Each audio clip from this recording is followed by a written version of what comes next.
In regional news, calls for law reform in memory of Molly Ticehurst to protect victims of domestic violence.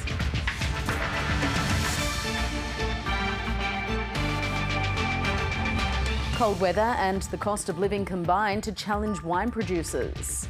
Spies in the outback, how one of the most remote parts of the country is home to one of the world's most secretive intelligence bases. And ever dreamed of catching a barra? How about one worth $1 million?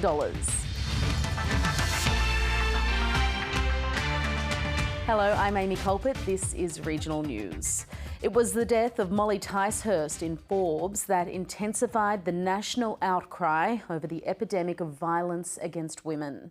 Her friends are demanding immediate reforms to monitor the whereabouts of violent men on bail. And they want it to be known as Molly's Law. Molly Ticehurst's family and friends want everyone to know her name, and now they want law reform in her memory. I want the legislative change of monitoring devices put on to the perpetrators in Molly's name. It needs to be Molly's Law.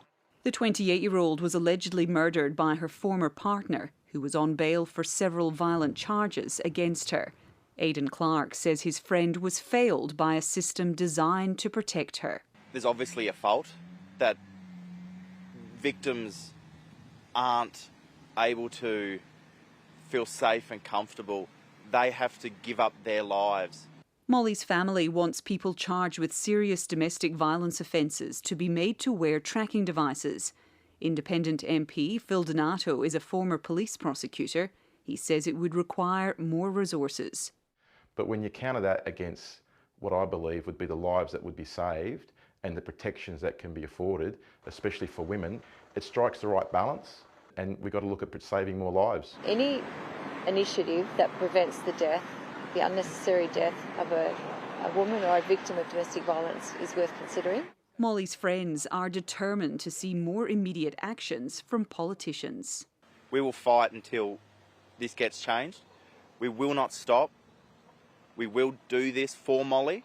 So a National Cabinet meeting held today and no real change. Just more talk, more plans. Put it into action. The Premier has made it very clear that we will look at every single option. We just cannot have another Molly Ticehurst in this state. The Forbes community is pausing tonight to remember Molly Ticehurst. People around Australia are being asked to leave their outside lights on in memory of the young mother. A memory her friends hope will be immortalised in Molly's Law. Joanna Woodburn, ABC News, Forbes.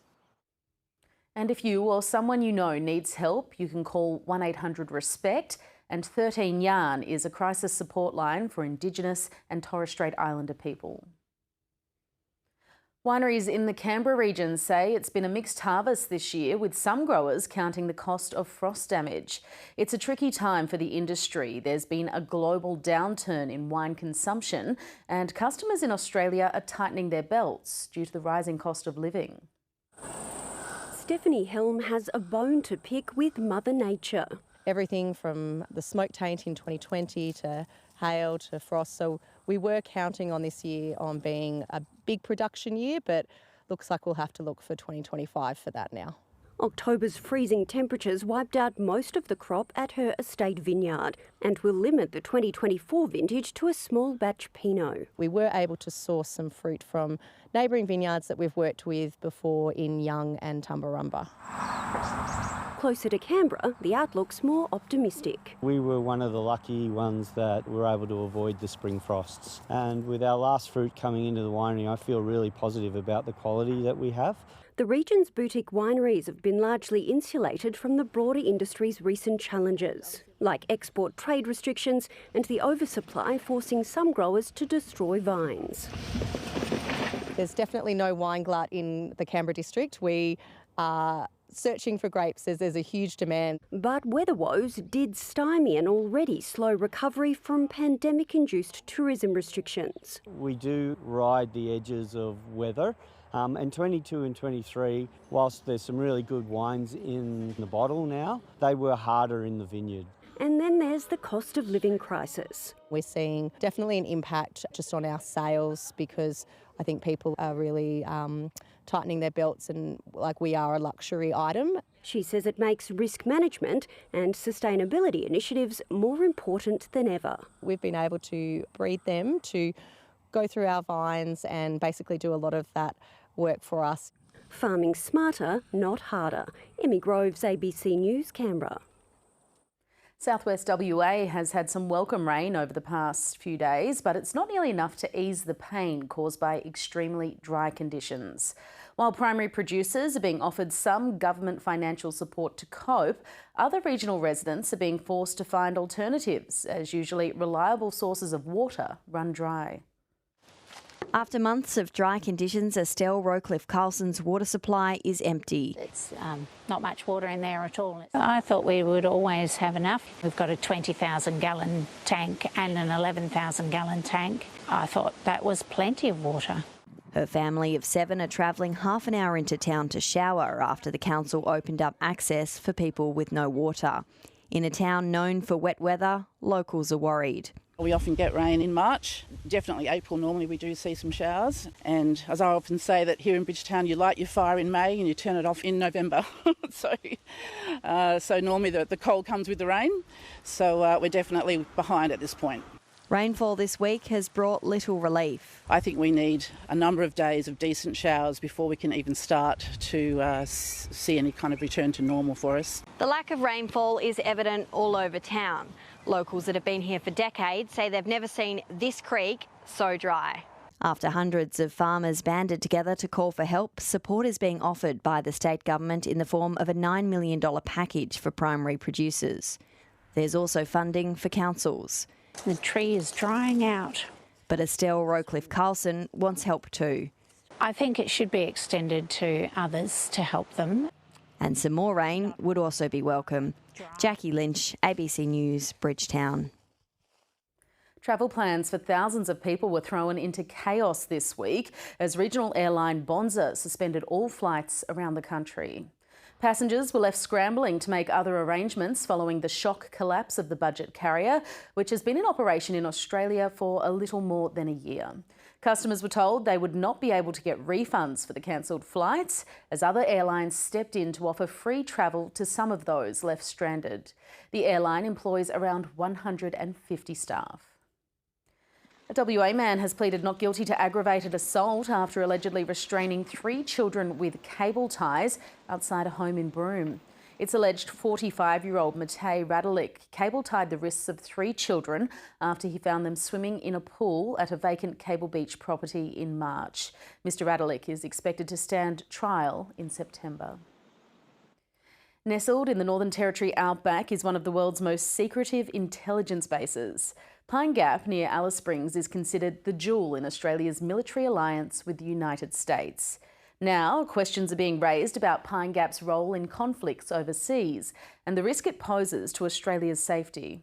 Reporter Alex Barwick investigated Pine Gap for the ABC podcast Spies in the Outback and filed this special report. Hidden in the folds of these outback ranges is the most secretive military intelligence facility in the country. I'm climbing up to get a glimpse of Pine Gap, the eyes and ears of the world, tucked away in the Australian desert. What goes on here has been shrouded in secrecy for decades. Prime Ministers have either obscured the truth or told a very partial and limited version of that, and Australians have really been kept in the dark. Set up as a space base by America's CIA in the late 1960s, Pine Gap has drawn speculation from the beginning. I'd like to see the officer in charge, please. You're from your TV? ABC Television. ABC, sorry. During the Cold War, the base eavesdropped on the Soviets' missiles and got caught up in the downfall of a Prime Minister. There now need be no secrecy. I've been a journalist here in Alice Springs for 16 years. And what strikes me is how no one really talks about Pine Gap. That silence has fueled all sorts of rumours around town and drawn thousands of protesters here to the heart of the country to try and shut the secretive base down.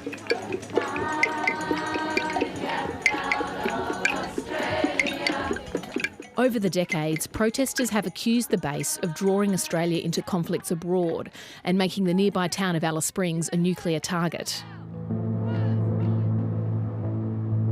Former spy David Rosenberg worked at Pine Gap for almost 2 decades and says the base's intelligence is crucial on the battlefield. When you have satellites where you can collect intelligence that will tell you where your targets are, you can then use your munitions to go after those targets. The Israel-Gaza war has Pine Gap back in the spotlight. I'm convinced that Pine Gap provides data and signals and tracking information to Israel.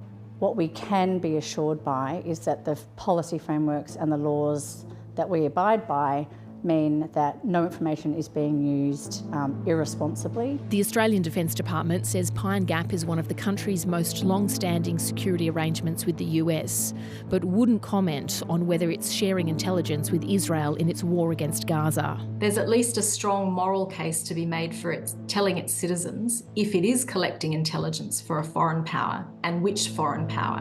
David Rosenberg says it's a strategic asset for any government to have in their backyard. If you were the Prime Minister of Australia, wouldn't you want to have access to intelligence that would be useful to protect your citizens? As multiple global wars escalate, some analysts are calling out the risk. Pine Gap continues to be, and probably is more so, a nuclear target in certain respects than ever before. A stark warning about a remote, secretive base with implications for all. Alex Barwick, ABC News, Alice Springs. A woman who lost her 21-year-old son to suicide is campaigning for urgent improvements to mental health services in WA's Pilbara region. She says her son, Macklin Felix, was let down by a lack of support in Karratha, and it appears government promises to establish more mental health services have stalled. Aboriginal and Torres Strait Islander viewers are advised the following story contains images of a person who has died. For Christy Grafenhofer, the loss of her son Macklin is raw. He was the funniest person you ever met. He was talented, he was amazing at art, a fantastic musician, loving, generous. His job was to make everybody laugh.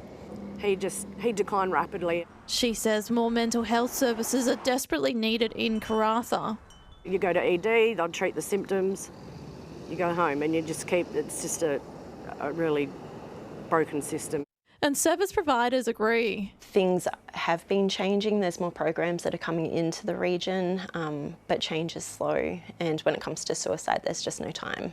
Government plans for a new residential mental health facility have stalled after community concerns about the location.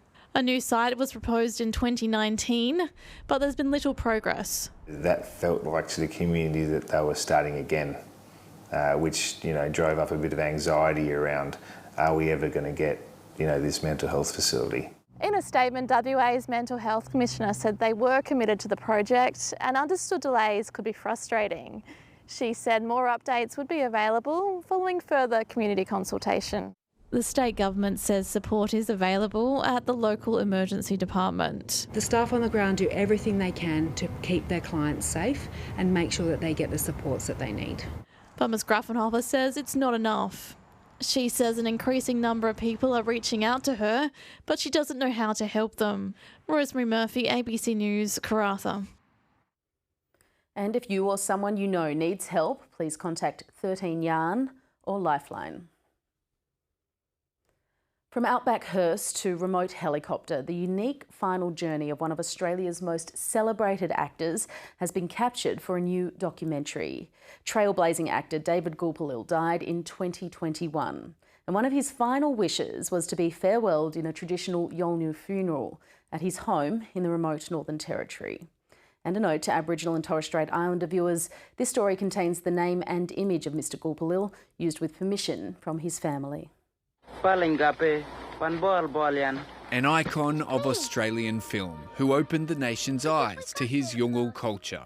He wanted to show the world, his audience and supporters, about who we are and where we come from. Nearly 3 years since the Storm Boy and rabbit-proof fence star passed away in South Australia, David Culpitt is still showing the nation about his people's way of life and death. A new documentary currently in production charts his long journey home to the Territory for a traditional Yolngu Bapuru, or funeral ceremony. As it's going to get to, telling my father's story about where we come from and the ceremonies that we do for our people. I just don't think that you ever get to see this kind of ceremony on our screens. Culpitt's repatriation back to his homeland was an epic logistical feat. From South Australia's Murray Bridge, a 3,000-kilometre trip in a hearse. And from Darwin by air back to remote Arnhem Land. We flew him across the swamp in a big helicopter and got him home, and we rolled out the red carpet. The Territory film industry proud to help fund the screen icon's final wishes. Just looking at his history, his legacy here, we had to do it. I knew this story was in safe hands. It's going to be a wonderful story to be told. They're going to tell it the right way. They're going to tell it with the family, and that's very important. The new film, named Journey Home, David Culpitt, is pegged for release at cinemas and on television later this year. Matt Garrick, ABC News, Darwin. In small towns across the country, the humble post office is often at the heart of the community. For the past 3 years, one town in the New South Wales Central West has been at risk of losing that vital service. Determined that it stay open, a group of passionate locals rallied together to ensure their post office keeps on delivering. Rob and Kerry Anderson moved to Ungary for a quiet retirement. Well, we fell in love with the place the minute we walked into it. But it wasn't long until they learnt about the plight of the small town's post office. It had been left in limbo after the postmaster Jeff De Rosario died 3 years ago. This is Jeff, and Jeff was the postmaster here for many years with his wife Pam. Since then, it's been run by volunteers. Kerry had been here for 24 hours and they were on a doorstep wondering about me and when I'd like to volunteer. Now the former banker has taken over the post office and the vital service can continue. When the opportunity came up and Australia Post approached me about taking it all on, I said, yeah, rightio, we'll have a go. Without a post office in Ungary, residents would have to drive half an hour to West Wyalong or half an hour to Tullibagil. Once you lose people out of town, once they're out of town to do their banking, they do their shopping, it's hard to get them back. There's an elderly population here that relied so greatly on the post office when Jeff Lazario had it. The former postmaster died suddenly and didn't leave a will, making it almost impossible to settle the estate. A local solicitor decided to step in and take on the challenge. In my 47 years as a solicitor, I've never run into anything as complicated as this. It took nearly 3 years to resolve and involved all levels of government, the Supreme Court and the Indian Embassy. We were able to get the will sorted, get the Ungary community back with postal services, and that's a good outcome in what was a very sad story and a very complicated story. The moral of the story is make a will. But even without a will, this little town found a way. Jess Scully, ABC News, Ungary. A small town on Tasmania's northwest coast is rejoicing at the news its local council no longer plans to trash its famous bins. Penguin-themed bins were set to be replaced, but after a community campaign, the council has announced the bins will not only stay, they'll multiply. Welcome to Penguin. It has a big penguin, penguin-themed bollards, and flaming penguin pies on the bakery menu. And then there's the penguin-themed rubbish bins. They're an iconic piece of local architecture, really. When you look at it, like this penguin. And I'm not allowed to get rid of them.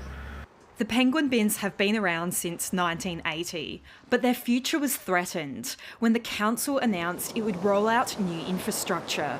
The Penguin Makeover Committee asked to keep them. We got over 1,600 signatures, not just locals, but from tourists. Everyone we went to, there was one person that did not want to sign that request to keep the bins. One resident going to great lengths. We wrote an application to Heritage Tasmania to get them listed. A little bit tongue-in-cheek, but also very seriously, because they are an icon in town. But they didn't make the cut because they aren't the original design. Now the angst is over, with the council announcing the bins will not only stay, but multiply. The message that we got from the community, from Tasmania, even the world, was that we needed to find a solution that included hanging on to the bins. The new bins will have a familiar feel. We run with the original family of penguins all around the bin. The community is elated. We need more bins, but we don't want bins that don't blend in with our iconic bins. So this is a win-win for us. Yes, they're breeding. We've got twice as many. The current bins will move across the road to the other side of the town's main stretch, and the 12 new bigger bins, half general waste and half recycling, will be brought in. A town that really lives up to its name. Beck Pritham, ABC News, Penguin. In Queensland's far west, recent flooding has brought the Channel Country alive with a wave of wildflowers unfurling across the desert. And as the tourism season kicks off in Birdsville, locals and tourists agree there's something special about this year. As far as the eye can see, the outback has become a carpet of green, the reward for a Channel Country flood. Oh, mate, then that's when the magic starts. A transformed terrain teeming with life. And in this vast expanse, the best seat in the house is in the sky. You wouldn't really believe that it was in the middle of the desert, all this water and floodplains. So all the dormant seedlings that lay underneath that cracked clay pan just explode to life. So you get this abundance of colours, green, greenery, wildflowers shooting through. Travelling by road to Birdsville is equally surprising. You'll find publican Robbo Haken stationed behind the bar at the Batuta Hotel. I've never noticed so many goannas and bird life and the flowers everywhere, and it's just growing everywhere, and so it's just something totally different from what we're used to seeing. For Sydney sider Bree Dixon, it wasn't the scenery she expected. It's a bit of mixture between red and green, which is really cool to see, just obviously two contrasting colours like that together. While it's been a slow start to the tourist season, operators say there are squadrons of pelicans to be seen. I've never seen so many pelicans. Okay, it doesn't go hand in hand with Mungathiri, the Simpson Desert, that we've got pelicans flying over the top and having a good feed on the Diamantina crossing that's typically dry. 2 months ago, the area behind me was flooded, but it wasn't from heavy rain that fell here. Ex-tropical cyclone Kirrily dumped hundreds of millimetres of rain, hundreds of kilometres north of here. The floodwaters then moved downstream through the Channel Country, eventually making their way to South Australia into Kaditunda Lake Eyre. The floodwaters have left feed and fat cows in its wake. The cattle are amazed, they're happy. The flies are annoying them, but I think I'll take the flies with feed than no feed and no flies. So. For those planning a trip, bring a camera. Because I don't think you're ever going to see it quite as pretty as what it is at the moment. Hannah Walsh, ABC News, Birdsville. About 60,000 people will gather in Tasmania's north this weekend for the state's largest annual agriculture event. Meg Powell dusted off her boots to check out Agfest. Blue skies, giant machinery, gourmet food, and highly trained animals. These dogs do the work of 5-6 men for us every day. Tasmania's 42nd annual Agfest offers something for everyone. What's your favourite thing about Agfest? The ice cream, it's delicious. Everything has been brilliant, so it's hard to name a favourite. The entrance getting in the tickets, that was awesome, and the food's been brilliant. Old and young, motorheads and hula hoop enthusiasts, tiny creatures with 2 legs, and tiny creatures with 4 legs.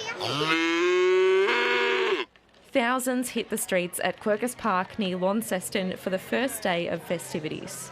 We've been here for a few years past, but now Max is at a good age and checking out the diggers, checking out the excavators and all the machines. The forestry hub, because I'm biased, I'm here to check out forestry from New Zealand.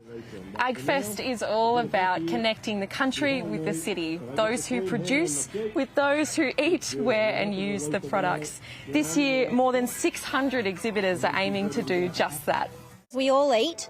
And we all, enjoy our food, and so we all need to remember that agriculture is an intrinsic part of that system. It's about young and older Tasmanians coming together, appreciating what our rural life is like and what farmers and their families do for rural and regional communities. But for many, it's just a chance to spend a fun day in the sun, serving up the best from Tasmania's paddocks on a plate. Meg Powell, ABC News, Carrick. And finally, a top-end teenager has reeled in the most lucrative catch in Australia, winning the main prize of the Northern Territory's $1 million fish competition. It's the first time in the competition's 9-year history an angler has caught the prize tagged barramundi. The barramundi catch that's landed a top-end family a feed and a fortune. Well, I'm buying a new boat, the Savo, and maybe the Savo and a new cast. A 67-centimetre tagged barramundi caught on the Katherine River, making 19-year-old Keegan Payne the first ever winner of the Northern Territory's $1 million fish competition's main prize. It was a pretty good fight, didn't take more than 10 seconds, I guess. A helicopter delivers the $1 million news in Darwin, and an explosion of confetti to mint the Territory's newest millionaire. Yeah, we weren't actually expecting a tag barra at the time, till her little sister actually asked what it was in the fish, and yeah, we told her, and yeah, we were freaking out. We nearly crashed the boat, getting back to the boat ramp. He turned it around, and then there was a tag, and it was like, no way, no way. And then he was jumping around, screaming. For the family of 8 siblings in the rural NT town of Katherine, the money is life-changing. The whole family was shocked. They're all proud of me. It's pretty hard going for us at the moment with money, but yeah, now with $1 million, we don't have to complain about it. I want him to buy me a new rod. Their win comes on the last day of the annual fishing competition for 2024. 1 million more reasons to get back on the water next season. Matt Garrick, ABC News, Darwin. And that's the latest regional news. I'm Amy Culpitt. Thanks for your company. We'll see you next time.